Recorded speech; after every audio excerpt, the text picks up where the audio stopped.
Hey everyone, Father Lane here. Welcome to another class in our Pre-Theology Introduction to the Bible course. And today you can see we are at the border of Arizona and New Mexico. And it's fitting that we're here on the border because today we're going to talk about the border between inspired versus uninspired literature. We're going to talk about the canon.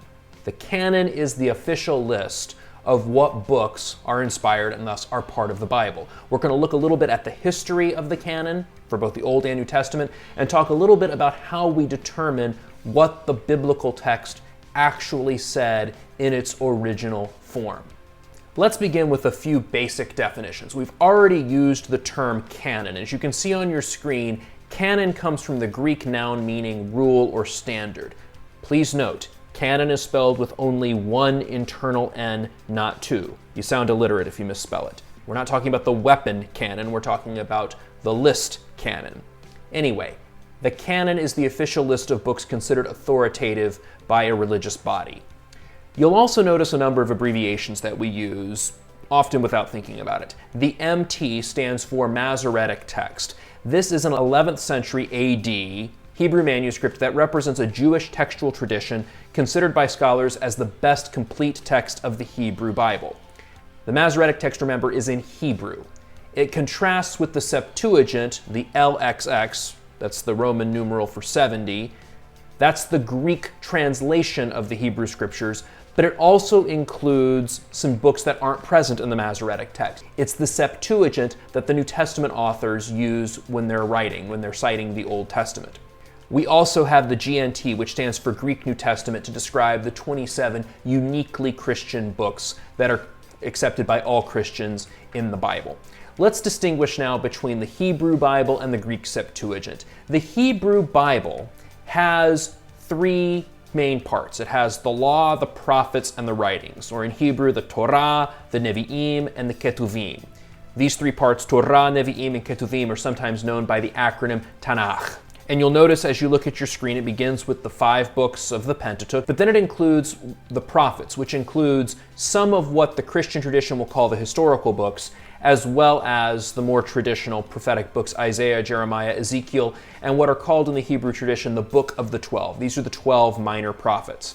And then we have the Ketuvim, the writings, Psalms, Job, and Proverbs, but also books like Ruth, which is considered a historical book in the Christian tradition. Also Ezra, Nehemiah, and the Chronicles, also considered historical books in the Christian tradition, as well as the book of Daniel, which is considered a prophetic book in the Christian tradition. So note this difference here between the Hebrew and Christian tradition. But I also always like to point out, this Hebrew tradition itself is part of our Christian heritage. As we look at Luke's gospel, we can see Christ, this is the risen Christ after the Emmaus episode, referring to the law, the prophets, and the Psalms. Those three categories match the three categories of the Tanakh, the law, prophets, and writings. So I would suggest that both the traditional Christian canon as well as the Hebrew canon are valid strands of our tradition, and we do well to consider them side by side. So let's look now at the Greek Septuagint. After the Babylonian exile, we'll talk a little bit later in this course about the history of Israel, the people are taken into exile in the early 6th century BC. Many of the exiles never return home. Indeed, Judaism starts to spread around the Mediterranean world. Over time, the Mediterranean world began to speak Greek because of Alexander the Great. A number of Jews were living in Alexandria, Egypt. In the late 3rd century BC, they translated the Hebrew scriptures into Greek. That translation is known as the Septuagint. However, over time, further books were added. This allows us to introduce the distinction between proto-canonical and deuterocanonical. The books that were in the Hebrew Bible and are considered as authoritative by all Jews as well as Christians, we call those proto-canonical books. Those are the 39 books of the Christian Old Testament that are shared by everyone.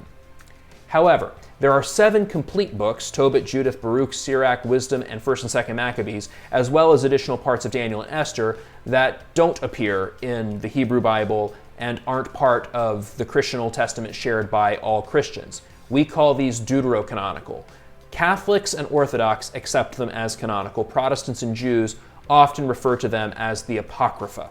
Additionally, Orthodox churches, many of them, include some extra books that are beyond those considered canonical by Catholics. That brings us to the New Testament, which uses the Septuagint most of the time when it's citing the Old Testament. The New Testament contains, as we all know, the 4 canonical Gospels, the Acts of the Apostles, a number of letters, and the book of Revelation. These books did not fly out of heaven one day, however. There were controversies in the first 4 centuries of the Church as to which books would be authoritative. We have to discern what criteria were used by the early Church to determine the New Testament canon because it was never explicitly debated. There's no document of an ecumenical council that tells us, here are our 3 criteria. We rather abstract these from what we see in the various primary sources. Here are the 3 basic criteria. Antiquity from the apostolic era. That is, was this book traceable back to the apostles? Even books like Mark and Luke, which no one ever claimed were written by an apostle, satisfy this criterion. They go back to the apostolic era.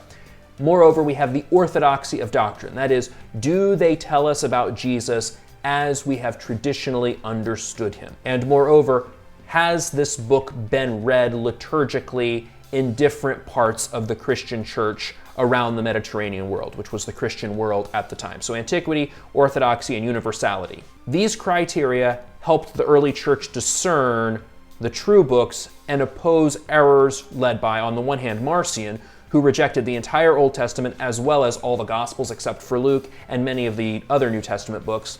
So that's Marcion on one hand, who thought the canon should be much, much smaller, and the Gnostics and the Montanists, who were heretics who wanted to make the canon much larger, to include a number of other spurious texts. So the church, by the late 4th century, has arrived at a consensus on which books compose the New Testament.